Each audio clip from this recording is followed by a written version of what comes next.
Mahoro neza, kaze muri amakuru atekanye ikirere cyo kuri wa kabiri igenekerezo rya 11 Munyonyo umwaka wa 2025. Mu gitondo haritezwe ikirere kirimwo izuba n'ibicu bike bike mu bice vya Gitega, Kayanza, Ngozi, Kirundo, Muyinga, Karusi na Cankuzo. Mu bindi bice bisigaye hakaba hitezwe ikirere kirimwo ibicu vyinshi. Ahazoba hakanye gusumba ahandi ni mu bice vya Gitega, Kayanza na Ngozi, ariko nazo biko degrees Celsius 13. Ku muhingamo naho hitezwe imvura mu gihugu cyose, nayo mu bice vya Karusi, Kirundo, Muyinga na Cankuzo hakazocamwo ibihe vy'izuba.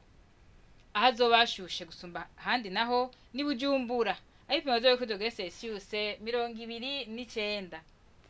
Mu gitondo hitezwe ko izuba zose rukage cy'isaha 11 zirenga 39 rirenge cy'isaha 12 ziburi 5 z'umugoroba.